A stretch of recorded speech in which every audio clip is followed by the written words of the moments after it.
13. The sound of the river had become very loud, filing even their dreams with its thunder. The gunslinger, more as a whim than anything else, let the boy pump them ahead while he shot a number of the bad arrows, tethered by the fine white length of thread, into the dark. The bow was also very bad, incredibly preserved, but with a terrible pull and aim despite that. The gunslinger knew nothing would improve it. Even restring would not help the tired wood. The arrows would not fly far in the dark, but the last one he sent out came back wet and slick. The gunslinger only shrugged when the boy asked him how far to the water, but privately he didn't think the arrow could have traveled more than 60 yards from the rotted bow, and lucky to get that far. And still the river's thunder grew louder, closer. During the third walking period after the station, a spectral radiance began to grow again. They had entered a long tunnel of some weird phosphorescent rock, and the wet walls glittered and twinkled with thousands of minute starbursts. The boy called them fotsuls. They saw things in a kind of eerie, horror house surreality. The brute sound of the river was channeled to them by the conifying rock, magnified in its own natural amplifier. Yet the sound remained oddly constant.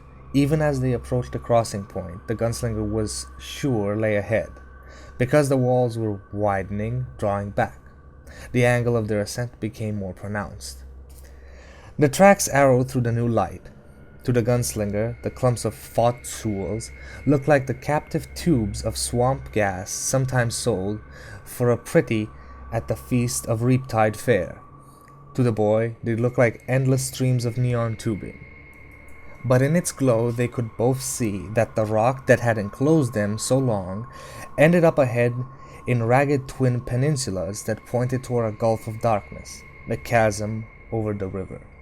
The tracks continued out and over that unknowable drop, supported by a trestle eons old. And beyond what seemed an incredible distance was a tiny pinprick of light, not phosphorescence or fluorescence, but the hard, true light of day. It was as tiny as a needle prick in the dark cloth, yet weighted with frightful meaning. "Stop," the boy said. "Stop for a minute, please." Unquestioning, the gunslinger let the handcar coast to a stop. The sound of the river was steady, booming roar coming from beneath and ahead. The artificial glow from the wet rock was suddenly hateful.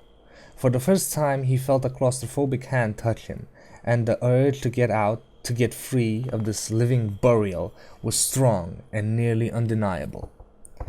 "We'll go on," the boy said. "Is that what he wants? For us to drive the handcar out over that and fall down?" The gunslinger knew it was not, but said, "I don't know what he wants." They got down and approached the lip of the drop carefully.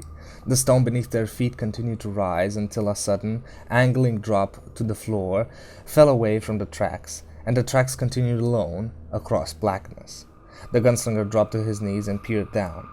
He could dimly make out a complex, nearly incredible webwork of steel girders and struts disappearing down towards the roar of the river, all in support of the graceful arch of the tracks across the void. In his mind's eye he could imagine the work of time and water on the steel in a deadly tandem. How much support was left? Little? Hardly any? None? He suddenly saw the face of the mummy again, and the way the flesh, seemingly solid, had crumbled to powder at the effortless touch of his finger. "We'll walk now," the gunslinger said. He half expected the boy to balk again, but he preceded the gunslinger out onto the rails, crossing on the welded steel slats calmly with sure feet. The gunslinger followed him out over the chasm, ready to catch him if Jake should put a foot wrong. The gunslinger felt a fine slick of sweat cover his skin. The trestle was rotten, very rotten. It thrummed beneath his feet, with the heady motion of the river far beneath, swaying a little on unseen guy wires. "We're acrobats," he thought. "Look, mother, no net, and flying." He knelt once and examined the cross ties they were walking on. They were caked and pitted with rust. He could feel the reason on his face, fresh air, the friend of corruption, They must be very close to the surface now. And a strong blow of the fist made the metal quiver sickly. Once he heard a warning groan beneath his feet, and felt the seals settle preparatory to giving way. But he had already moved on. The boy, of course, was over 100 pounds lighter and safe enough, unless the going became progressively worse. Behind them, the handcar melted into the general gloom. The stone pier on the left extended out perhaps 20 yards. It jutted further than the one on the right, but this was also left behind, and they were alone over the gulf. At first it seemed that the tiny pricks of daylight remained mockingly constant, perhaps even drawing away from them at the exact pace they approached it. That would be a fine bit of magic indeed. But gradually the gunslinger realized it was widening, becoming more defined. They were still below it, but the tracks were rising to meet it. The boy gave a surprised grunt and suddenly lurched to the side, arms pinwheeling in slow, wide revolutions. It seemed that he tottered on the brink for a very long time, indeed, before stepping forward again. "It almost went on me," he said softly, without emotion. "There's a hole. Step over it if you don't want to take a quick trip to the bottom. Simon says take one giant step." That was a game the gunslinger knew as Mother Says, remembered well from childhood games with Cuthbert, Jamie, and Elaine. But he said nothing, only stepped over. "Go back," Jake said, unsmiling. "You forgot to say, 'May I?'" "Cry your pardon, but I think not." The cross tie the boy had stepped on had given way almost entirely and flopped downward lazily, swinging on a rotten rivet. Upward, still upward. It was a nightmare walk, and so seemed to go on much longer than it did. The air itself seemed to thicken and become like taffy. The gunslinger felt as if it might be swimming rather than walking. Again and again his mind tried to turn itself to thoughtful, lunatic consideration of the awful space between this trestle and the river below. His brain viewed it as spectacular detail, and how it would be.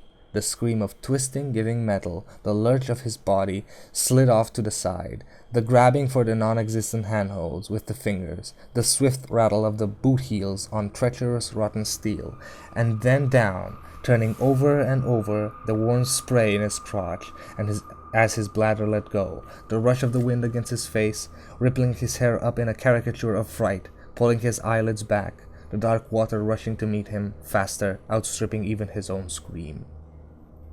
Metal screamed beneath him, and he stepped past it unhurriedly, shifting his weight at the crucial moment, not thinking of the drop, or how far they had come, or how far might be left, not thinking that the boy was expendable, and that the sale of his honor was now, at least, nearly negotiated.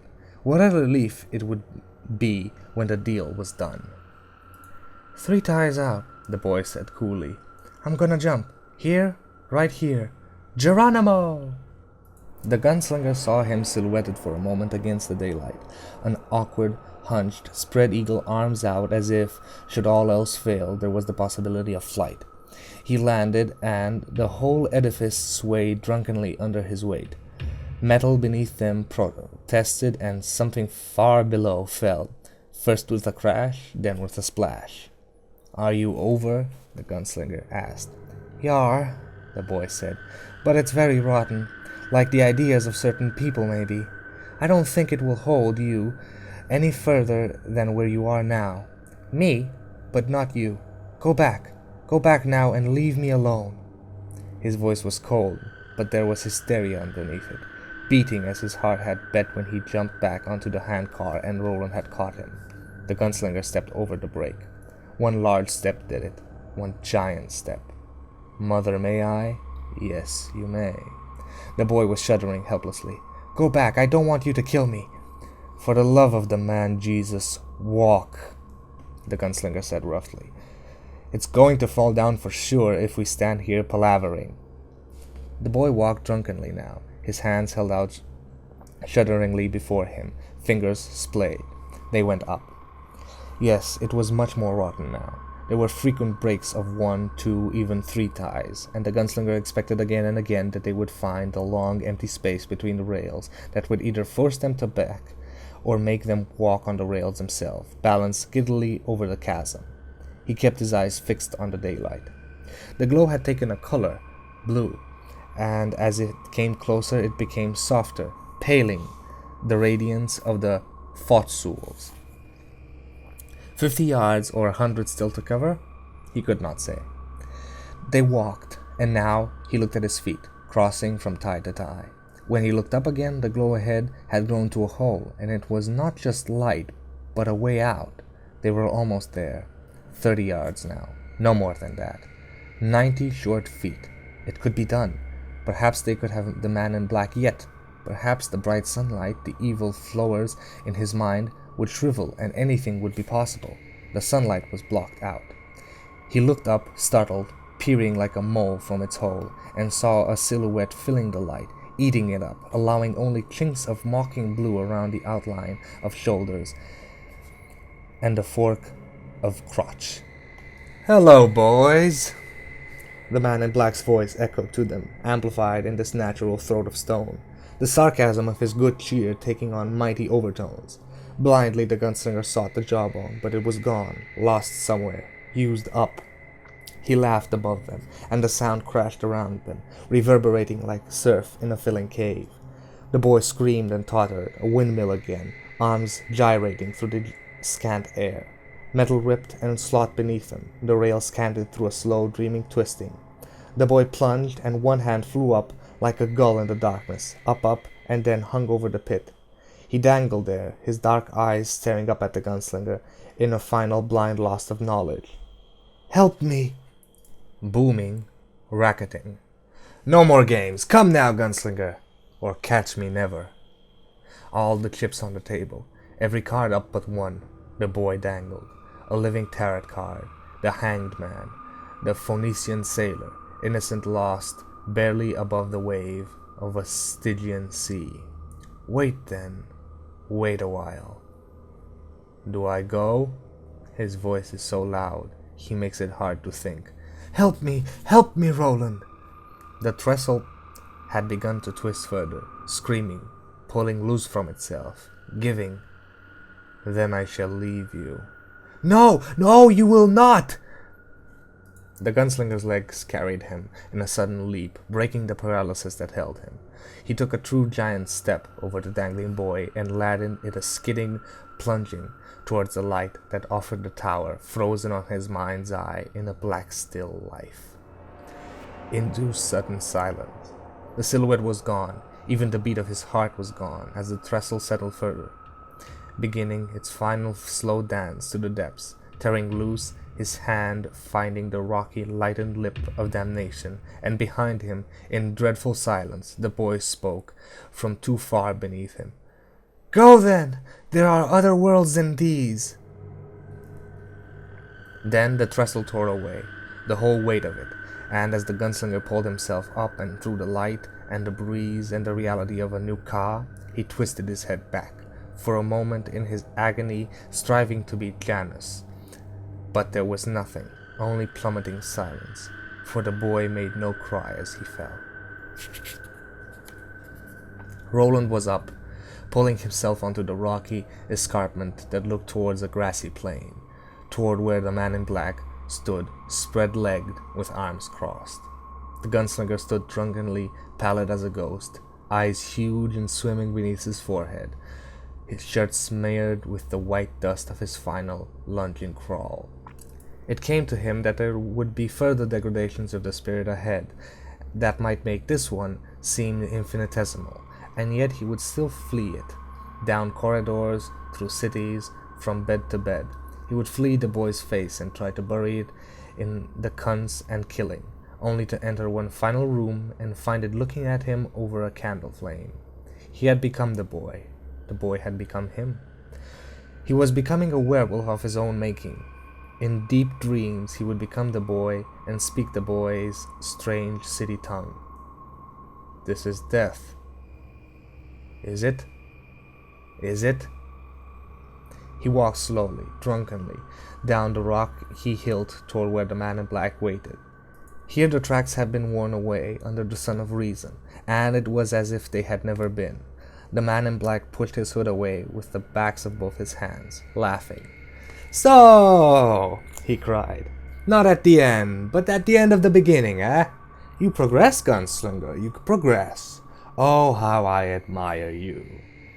The gunslinger drew with blinding speed and fired 12 times. The gun flashes dimmed the sun itself, and the pounding of the explosion slammed back from the rock-faced escarpments behind them. Now, the man in black said, laughing. "Oh, now. We make great magic together, you and I. You kill me no more than you kill yourself." He withdrew, walking backwards, facing the gunslinger, grinning and beckoning. Come. Mother, may I?" "Yes, you may." The gunslinger followed him, in broken boots, to the place of counseling. Thank you, ladies and gentlemen, for sitting through another episode of Majin Reading. Slightly shorter, because we're done with the Slow Mutants. Jake is dead, the gunslinger made his choice, and now he must palaver with the man in black. What will they talk about? Only the future will tell. Hopefully you'll join us tomorrow and see what happens. Long days and pleasant nights, listener.